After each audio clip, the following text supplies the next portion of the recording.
Sidebar, Bracewell's podcast devoted to government enforcement investigations, corporate compliance, and white-collar criminal defense. I'm Matthew Nielsen. And I'm Seth DuCharme. And we are your host and both partners at Bracewell LLP, where we represent companies, boards of directors, and individuals in all manners of litigation, investigation, and enforcement actions. Well, hey, Matthew, it's great to be with you down here in sunny Miami for the annual ABA White Collar Conference. And this week, as in years past, the Justice Department has announced some, I don't want to say new policies, but perhaps some nuances to some of their existing policies with respect to how corporations are going to be treated. I think it was yesterday, there were some folks talking about enforcement strategy and position from the department. So this year, like years past, has, I think, delivered on expectations and at least some messaging from the government, and then a promise, I think, with maybe even some more to come tomorrow. But it's great to be with you again, especially here in March in Miami. Absolutely. I think this is the first time we've actually been in the same zip code and area for our podcast. So this is a fun one to do. So, well, I guess let's just kind of jump into it. The announcements, as you mentioned, are really focused on getting companies to come in and self-report early and to reward them financially for doing so, both from a reduced fine aspect, from a potentially avoiding monitorships, which can be obviously very disruptive and expensive. And so I know you've had some thoughts on this, but you have the main justice doing their policies. Interestingly, we saw some policies coming from your old stomping grounds, a couple of U.S. attorney offices kind of initiating a policy actually at the U.S. Attorney Office. Let me get your comments on that. I find that pretty interesting, right? Because, U.S. Attorney's offices ought to be following Department of Justice policies, right? And so I wonder, what did you see the need there for the U.S. Attorney's offices to kind of step out and kind of promote their own early self-disclosure policies? Right. Well, there's always a little bit of a dance between the U.S. attorney's offices, out in the field all around the United States and the main justice components, which frequently have overlapping or complementary equities in what those offices are doing. And, depending on your perspective, sometimes the independence of the U.S. attorney's offices, so to speak, are celebrated and sometimes maligned, depending on how those offices are operating. Right. And I think to be empathetic to the corporations and counsel that have to deal with the department in one form or another, initially there can be a concern about, well, who am I really dealing with? Am I dealing with an assistant United States attorney from my local U.S. attorney's office today, but then will I be dealing with a trial attorney from a main justice component tomorrow? And is there going to be consistency in messaging? And it's not just the local U.S. attorney's offices in the region where the corporation or the individual's interests, may be implicated by an investigation. Many of these U.S. attorneys' offices, my old office, certainly, hunt way outside their backyard. So you may find, though you live in Texas, as you do, that you are dealing with an assistant United States attorney from New York. Right. And that can create, I think, some anxiousness on the part of clients and counsel about why am I dealing with them? And then when the main justice component comes in, it's, am I going to get different treatment or a different message from main justice? And the U.S. attorneys have a tremendous amount of authority and discretion. While there's these components in the Justice Department well below the Deputy Attorney General level, the U.S. attorneys essentially report to the Deputy Attorney General. Right. So unless you have some measure of coordination between the fraud section, let's say, and the U.S. Attorney's Office, you really do risk some inconsistency in messaging, some concerns about who to approach. Let's say you want to make one of these voluntary self-disclosures, who you're going to call. Are you going to call the local prosecutor's office that you know and have a historical relationship with? Or are you really going to have to satisfy someone else? And I think there's always a balance there to giving the U.S. Attorney's offices enough discretion and independence to act in a way that's consistent with their institutional norms, their regional expectations, their bench, their community, and also report to the Justice Department, who ultimately, they all serve. So I saw the fact that the two New York offices came out essentially as representatives of the U.S. attorney community on the Attorney General's advisory committee and said, we're getting more linked up in the way that we think about these issues consistently across the U.S. attorney community and in a way that's complementary or harmonious, ideally, with how the main justice components are thinking about it. But at the same time, always leaving some room for the exercise of discretion within the offices, within the component. Yeah. So it's not cookie cutter, but I think it's a step towards greater transparency and consistency between the components and the stakeholders. Yeah, you're right. It's trying to level set consistency across the country. Now, the question is going to be, and I laugh when you said it, is there's always a component of discretion and judgment, right? And I get that. You have to have that because I guess there's really no way to say it. But I think that's where the danger lies, right?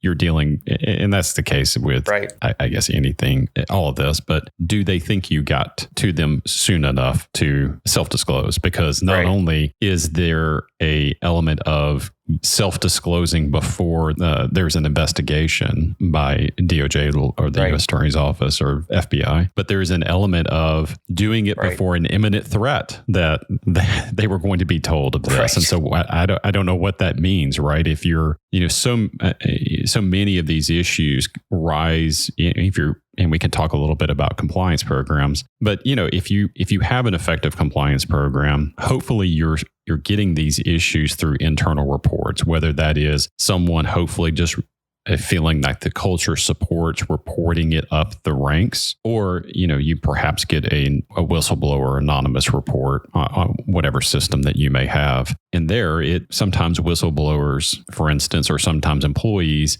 don't understand that the time it takes for lawyers to come in and do the initial steps of an investigation to triage to see if there's something to report. And there's a concern of, am I racing that whistleblower to the government, right? Because certainly, there are incentive programs out there for whistleblowers. For instance, most notable, I think, is the SEC's whistleblower.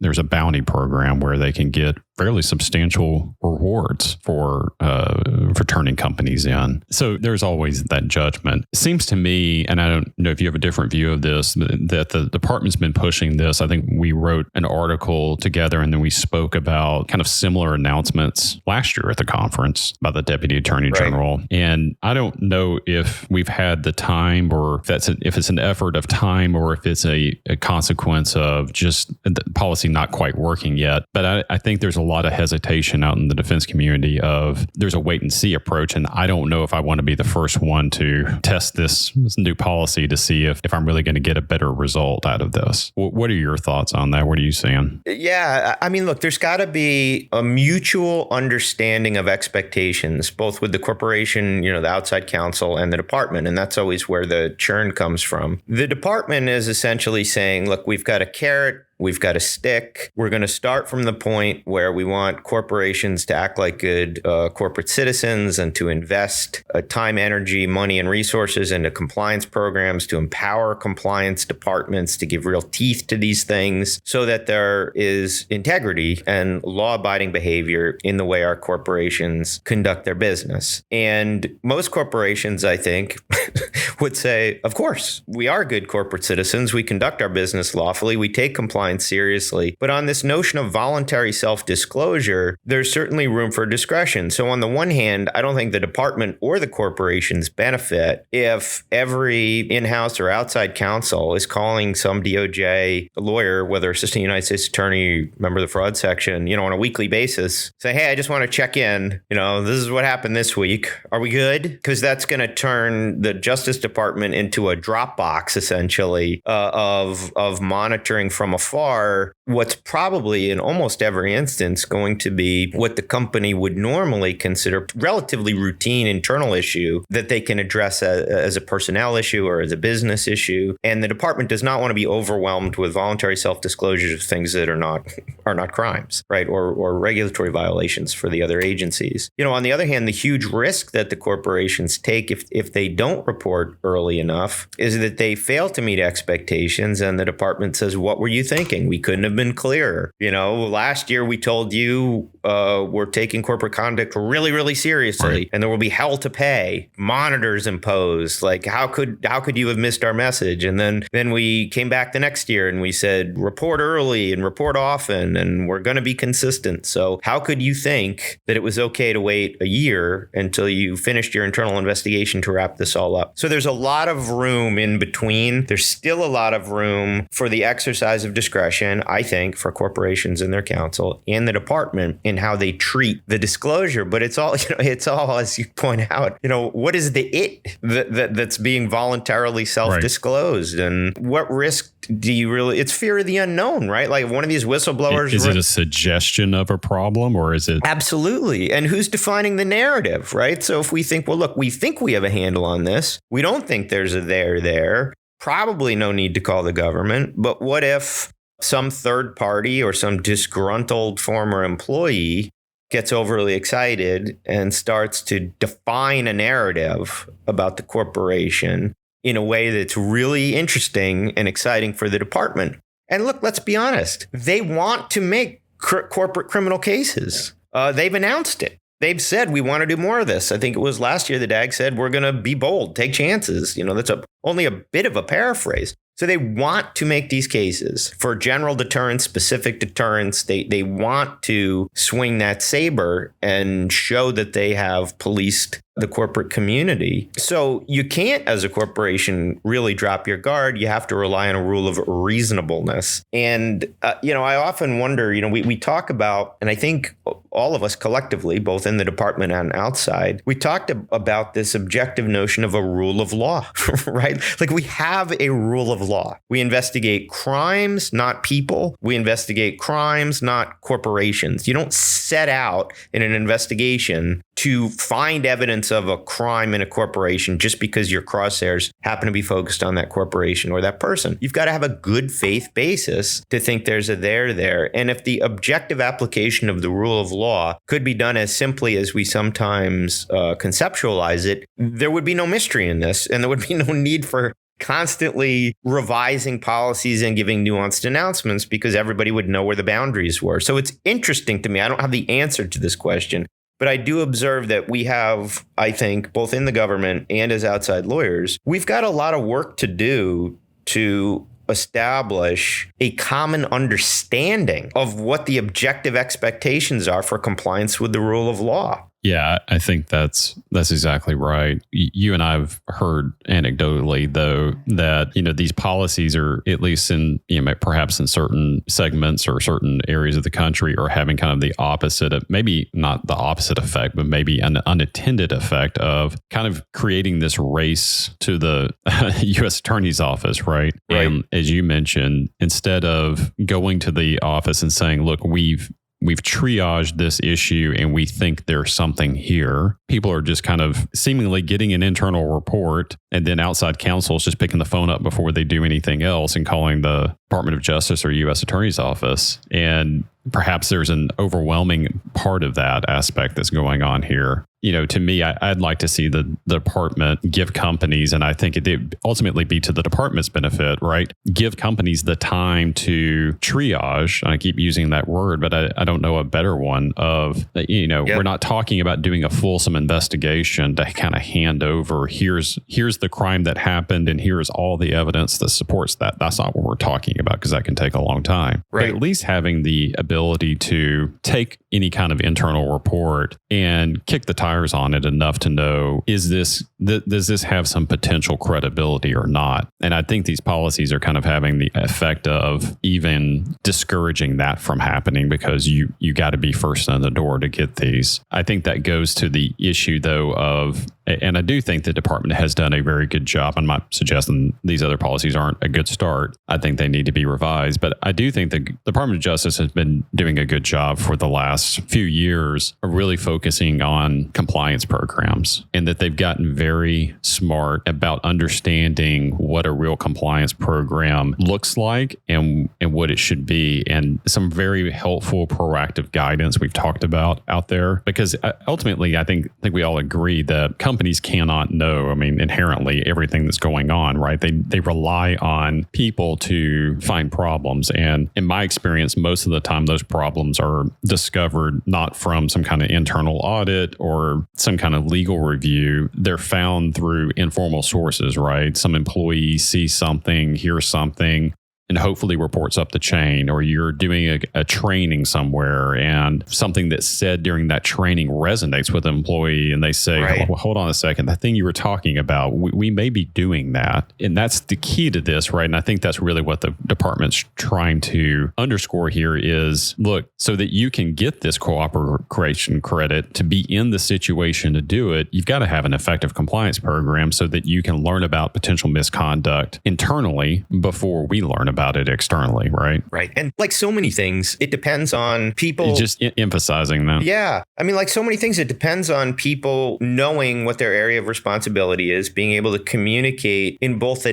disciplined way, but also a candid way, right? And the discipline in communication and creating the environments within the company where people can speak freely so that they truly do understand what their responsibilities are, I think is challenging, right? Human nature and all law enforcement to some degree is about managing human behavior, incentives and consequences for things, right? And there's a little bit of suspicion on both sides, right? Clearly, the government is a little suspicious about how seriously at least some corporations are taking their compliance obligations. And some corporations are a little suspicious about, well, what's going to happen, if I do report, does that mean I'm going to get a grand jury subpoena as a thank you, for what I've done? Is it just going to excite and incentivize the government to investigate me when there may not be a sufficient, from my point of view, basis to think that a crime has really been committed? And so much of what we've seen historically, I think when the rubber meets the road, when you actually start to look at the facts in these cases where there's smoke, let's say, but no fire, it's because of the way people communicated or miscommunicated within a company, or it's because someone like a compliance officer was given responsibility, but not real power. And right. That's a curse nobody wants. So you've got to, you got to find a way internally with the corporation to message to everybody from,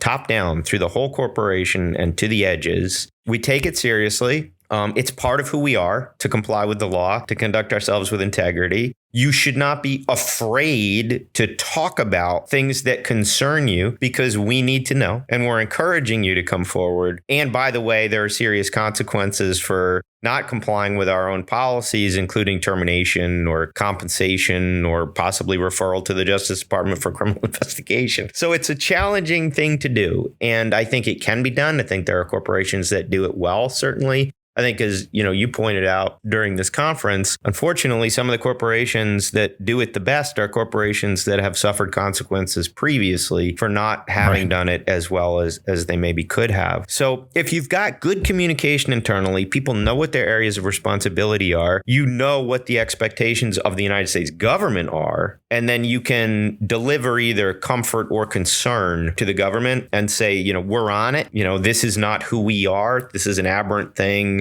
Our system works. We found it. And this is what we think it means. And you can do that with confidence at the outset. Right. Then I think everything theoretically, at least, should work okay. The problem is if the expectations anywhere internally or with the government get crossed, and then, we as outside counsel, it's the worst possible position to be in, because our whole job is expectation management, right? You want to tell the corporation what's going to happen if we disclose. You want to tell the government what's going to happen if we do an internal. And if we're wrong, it makes things much more painful for everybody else. So, these are things you and I have talked about at length. I note, though, that at the conference this week, these are the same themes that keep coming up to the top of the conversation. Yes. On the corporation side, how do we know we've done enough? And on the government side, how could they possibly think they could wait so long? Yeah, it is kind of this now recurring theme. And honestly, I think part of the problem is that this is kind of a spillover from kind of that early to mid 2000s era when,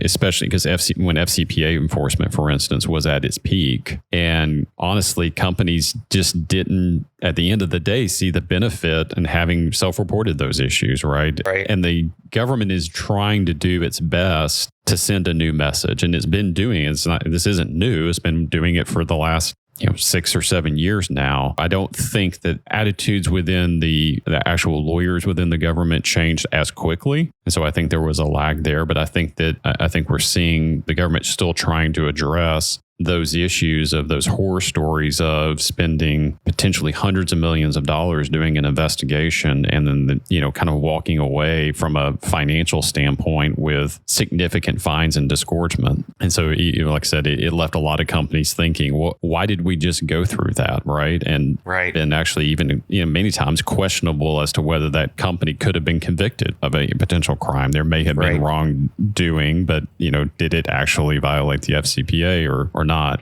So I do think that there's going to have to be a change of perception, and it's going to have to continue, and we'll see, right? It's hard to keep message in government because it's driven by administrations. Administrations change, therefore the people that are running the Department of Justice and the U.S. Attorney's Office necessarily change because they're political appointees, as you all know. And so, but I do think at the end of the day, all of this is underlying kind of that message of good compliance is good business. To your point, where I think I've seen over the years, the biggest issues are one, kind of just a cultural issue where the company just, we've talked about companies that had they just done this, they would not have imploded like they ended up resulting in. But my point to that is that those companies were never going to do compliance the right way anyway, because it wasn't that people running that company, usually, interestingly, founders, I find more problematic than anything. That's not within their DNA and their culture. The other one is when a company, and I think this is probably more common, is when a company it grows exponentially or or its business changes and they're just not keeping up, right? And it's a good faith effort, but compliance is it's a cost center, right? It is unlike in a legal department, right? Which can have actually plaintiffs' cases that bring in money. Compliance never brings in money. Sure. It is just a cost center from a tick and tie. You can argue that it does bring in business. It's just hard to reconcile those two. But that's where you'll see the issues a lot of times is when you just really, your risk profile has completely changed and your compliance program hasn't kept up with that. And so, maybe a good time. I think we're going to have a conversation about this in New York in April. Do you want to talk a little bit about our roundtable? Yeah, no, very timely, Matthew. I mean, we have scheduled for April 18th in New York. We're going to have a guest from the Justice Department who we've had some ongoing conversations with on these very issues, and they're really starting to crystallize this month in particular. What are the government's expectations of a, quote, robust compliance department? And, you said the compliance department can't make him any money, but it can certainly save you a lot of money down the road. That's so on April 18th in New York, we'll have a guest from DOJ, and we're going to be specifically talking to our guest about the government's expectations and how the government thinks about evaluating compliance programs. Because if you can make the investment on the front end, and then, as you point out, scale that compliance investment and footprint as the company grows and its risk proportionally grows, then you should sleep well at night, right? Like if you listen to the government about what they want, you look internally, you do your risk assessment, and you grow proportionally your compliance department as your company grows, then you're going to be okay. That should be the takeaway from all of this. And I think it continues to frustrate a lot of folks, both here at the conference and around the country, about why it's so hard sometimes to know you got it right. So you can spend most of your time in the company doing, what you set out to do, which is making money, creating value for your customers and shareholders and working with your counterparties, and just know that you're doing it right. So yes, April 18th in New York, we'll have our roundtable, and our listeners can look for more information about that as the date gets closer. That'll be a good discussion. Well, I guess we will continue to see how this evolves. Of course, the department is going to be looking to tout cases in which they've applied this policy. And so we've seen a little bit of that occurring. And my sense of it is that we'll probably see more, right? Because it just takes time for these cases to work their way through the system. And we'll be, updating. But it is an interesting interesting time and interesting paradigm shift that's kind of happening. It's kind of like, it seems like it's kind of turning the Titanic, but it's getting there. And it looks like there's a good faith effort to really understand that and incentivize companies to do the right thing, self-report, and then to incentivize them from a financial standpoint of making it worth the while to do that. So, right. but more to come. Yeah. And look, we shouldn't be too disheartened by the whipsaw of administration changes, which is inevitable. I mean, you and I have lived through a number of them now. It is true when new administrations come in, they set new priorities and they move resources around. But the laws that are being enforced rarely change. Sometimes they do, right. Be a new statute here and there over time. But for the most part, the laws that are being enforced are consistent. So if companies stay rooted in the laws with which they must comply to do their business, then the whipsaw effect will be a little bit less dramatic on what that company actually has to do. Every corporation, every individual should have confidence that if they're generally aware of the law, generally aware of the expectations of regulators and enforcers, they do their work in good faith, they're going to be okay. And the churn that comes from the pendulum swing, that can be mitigated, I think, by the stability that can come from knowing your own, know your customers, know yourself, know the law, and you'll survive those exciting, sometimes, changes in policy direction or resource allocation. Because if the law doesn't change, comply with the law, you're going to be okay. Yeah, that's well said. Well, thank you for joining us for this episode of Sidebar. You can get this episode and others off of the Bracewell website and anywhere where you get your podcast.